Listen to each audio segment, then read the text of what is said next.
This is Aisha. This is my first video of get ready with me. কারণ অন্যান্য time যখন আমি ready হই তখন আমি এত হড়বড়িতে রেডি হই আর এত বাজেভাবে রেডি হই যে সেটা দেখানো যাবে না। বাট টুডে আমি রেডি হব ফর আ শ্যুট। আমি আজকে যে শাড়িটা পরে শ্যুটটা করবো সেটা হচ্ছে এই শাড়িটা। ভীষণ প্রিটি একটা শাড়ি, এটা আমি পৌরাণিক থেকে নিয়েছি। অ্যান্ড অনেস্টলি আমি পৌরাণিক থেকে জাস্ট কয়েকটা শাড়ি নিয়েছি অ্যান্ড খুব রিসেন্টলি পারচেস করা শুরু করেছি। But honestly their prices, their quality of the saris and the collection too good, মানে খুবই সুন্দর। I need to get to ready because এরপরে আমার লেট হয়ে যাবে। এটার আরেকটা পেয়ার ছিল যেটা আমি এদিকে লাগাবো ভেবেছিলাম, বাট আমি ওটা হারিয়ে ফেলেছি। আই ডোন্ট নো ওটা আমি কোথায় রেখেছি। তাই জন্য যেটা এখন হাতের সামনে থাকবে সেটা দিয়েই আমাকে কাজটা চালাতে হবে। তো লেটস গেট স্টার্ট। তো বেসিক্যালি আমি যেরকম টাইপের মেকআপ করি সেটা খুবই মিনিমালিস্ট হয়। বাট আমি মনে করলাম যে ভগবান এরকম মুখ তো দেয়নি যে মিনিমাল একটা মেকআপ করে বেরিয়ে গেলে পরে আই উইল লুক গুড।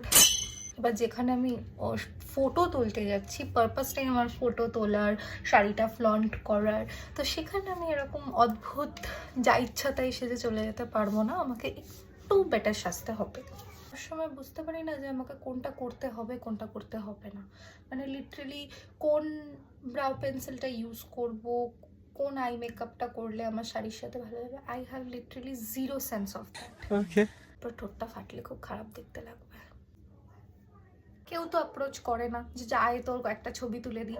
ছবি তুলে দিতে বললে পরে একটা এরম তোলে, ব্যাস হয়ে যায়। অ্যান্ড আমি জানি যে ও এসে রিগ্রেট করবে যে আউট অফ এতগুলো মেয়ে আমি একে কেন মেসেজ করেছি, একে আমি কেন বলেছি যে আমি তোমার ছবি তুলে দেবো। And this is my main problem. হাত আর মুখের মধ্যে কোনো রকম মিল নেই, অ্যাকচুয়ালি মানুষ যখন মেকআপ করে মানুষের সব কিছু গোছানো থাকে। অ্যাটলিস্ট আমি তো ইনফ্লুয়েন্সার্সদের বলো, আমার পাড়ার প্রতিবেশী বা দ্য পিপল আই নো, তাদেরকে দেখেছি তাদের মেকআপগুলো কত অর্গানাইজডভাবে থাকে। আমার লিটারালি আমি কিছু খুঁজে পাচ্ছি না। এত বড় একটা মেকআপ ব্যাগ আছে, যতগুলো মেকআপ একটা মেয়ের থাকা উচিত সব আছে, আমি কিছু খুঁজে পাই না। অ্যান্ড একটা মজার বিষয় হচ্ছে 21 তারিখ আমার এক ফ্রেন্ডের registry, and she requested me কি ভাই তুই আমাকে সাজিয়ে দিস। মানে আমি তো ঠিক বুঝতে পারছি না, মানে এই ভরসাটা তো আমি নিজেকেও করি না যে আমি নিজে ঠিকঠাক সাজি। আই ডোন্ট নো যে ও কোথা থেকে এত ভরসা করে। প্রথম একটা মেয়ে যার কাছে মেকআপের সমস্ত জিনিস আছে, সে মেকআপও হালকা পাতলা করতে জানে, কিন্তু যখন সে রেডি হতে বসে সে ভুলে যায় কোনটার পরে কোনটা করতে হয়। অ্যান্ড আমি ভেবেছিলাম, আমার কাছে একটা মেকআপ স্টুডিওর স্ট্রোব ক্রিম ছিল, আমি ভেবেছিলাম ওটা মাখবো।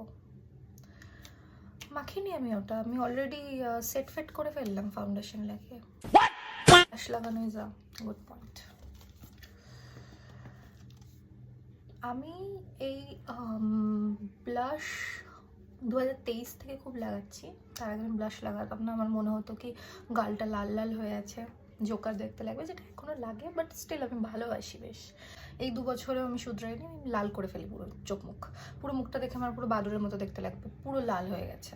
এই মেকআপ করতে করতে রিয়েলাইজেশন হচ্ছে যে আমি এই যে মানে চুলে শ্যাম্পুটা করিনি, this is not a right decision. মানে আমি ভেবেছিলাম যে ঠিক আছে কি আর হবে, করে নেবো, এই চুল নিয়ে করে নেবো, এত চুল পরে টাকলু হয়ে যাচ্ছি, তার মধ্যে আমার এই ডিসিশনটা নেওয়াটা উচিত হয়নি। এবার আমি যেটা করতে একদম পারি না, আই মেকআপ, সেটা করতে যাবো। অ্যান্ড করতে পারি না বলাটা ভুল, আমি ইউটিউব দেখে মেকআপ টিউটোরিয়াল অনেক দেখেছি, তার মধ্যে আমি একটাই আই মেকআপ আজ অব্দি দেখেছি যেটা আমি করতে পারি। অ্যান্ড সেটা হচ্ছে জাস্ট ব্রাউন কালার লাগাও, নাথিং, জাস্ট ব্রাউন কালার। মানে আমার কথা হচ্ছে আমি সাজবো, আমি খুব সুন্দর করে সাজবো, কিন্তু দেখে যাতে আমাকে না মনে হয় আমি সেজেছি। জানি না এটা কি ধরনের অসুখ, বাট এটা আমার আছে। বাবা বেশি পড়ে গেল। One eternity later. এবার আসছে মেন হিরো, যেটা আমি অ্যাপ্লাই করতে খুব ভালোবাসি বাট আমি করতে পারি না, কাজল। whenever I try to যে আমি একটু কাজল লাগাবো, একটু ভালোভাবে করব, পান্ডা দেখতে লাগে, পান্ডা।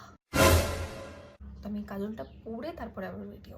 One eternity later. এখনো আমি যতটা কাজল পরতে পারি না, ফাইনালি মানে পরেছি আমি, যাই হোক, আমি এখনো যতটা কাজল পরতে পারি, ইট ইজ জাস্ট মানে আমি 5-6 মাস হয়েছে শিখেছি। আগে আমি শুধু জাস্ট এই লাইনটাতে পড়তাম, মানে আমার চোখের এই লাইনটা, দ্যাটস ইট, আমি পড়তে পারতাম না।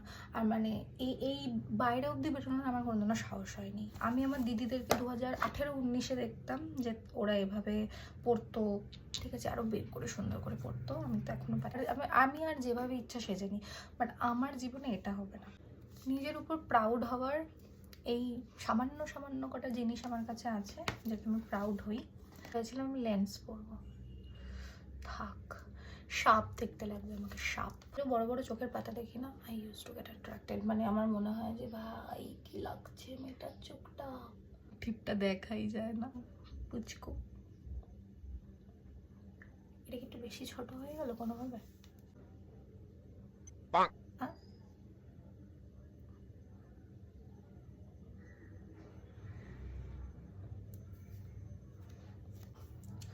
কি লাগছে I don't know. So this is the saree. Oh my god, this is so pretty. So this is the earring for today. আমি ভাবছি যে এটার সাথে এটা বেটারই লাগবে। হাতে আমি জাস্ট এটা পরছি, আমি আর কিছু পরছি না। আমি আজকে জানি না কেন আমার ঘড়ি পরতেও ইচ্ছা করছে না। তো this is the final look of me. साहिबा आए घर काहे ना, ऐसे तो सताए ना, देखूं तुझको चैन आता है साहिबा।